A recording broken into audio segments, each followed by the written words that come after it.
I got the news, a phone call one evening that no parent wants to hear, and that was that my son was murdered. I went to the scene of the crime where he was murdered, and I looked around, and I didn't see fanfare, and I didn't see lights, and I felt there was something wrong with that picture. Everybody wants the American dream of a family, house, kids, dog, and whatnot. Once my ex-husband became abusive, I felt like I had nowhere to go to find safety. The worst case scenario is definitely a coffin. The man who shot me and paralyzed me will be out in 20 years. He'll be out, but I'll still be in a wheelchair.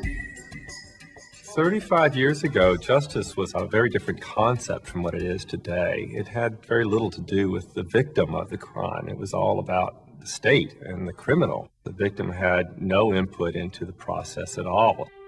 It was very different. It is evolving. It is bringing victims the ability to make changes in our system.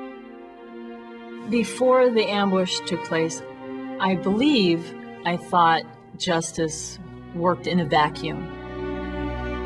That is not what I believe justice is now. Justice cannot work unless everybody works together. You have to believe in it. You have to be willing to participate. My husband was killed in the Pentagon attack on September 11. I had a chance to be a witness, to go to the U.S. District Court in Alexandria to testify and to have a voice in the process.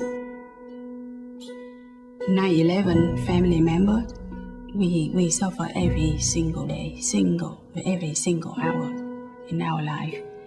And I just want them to understand. We need to continue to advocate that crime victims' rights are upheld in every court and every time they go to the parole board and with the police, and that it doesn't fall short for any crime victim.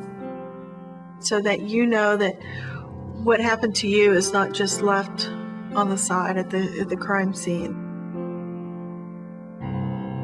I think a lot of people think, that justice is retribution.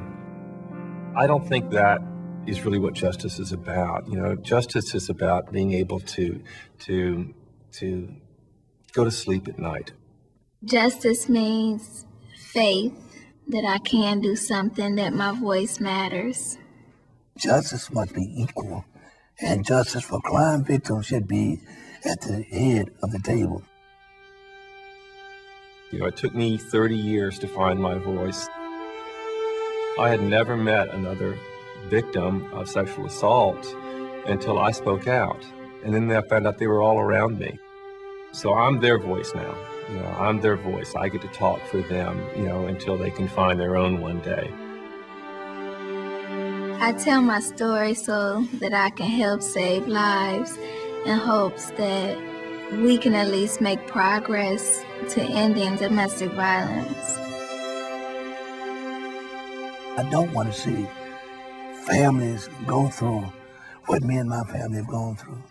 And it takes a community working in concert together to solve the problems. 1 month after September 11, I went to the Pentagon to attend a ceremony. At that time, when I hold the flag and I wave the American flag, I feel that the first time I'm very close, and I'm very proud to say I am American. Indivisible, with liberty and justice for all. We as American citizens have such a responsibility and such power.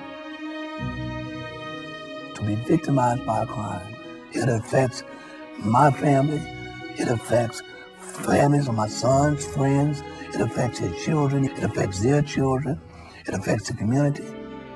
So there's a ripple effect that goes to the nth degree with just one crime victim. And we must have justice for all in this country right now.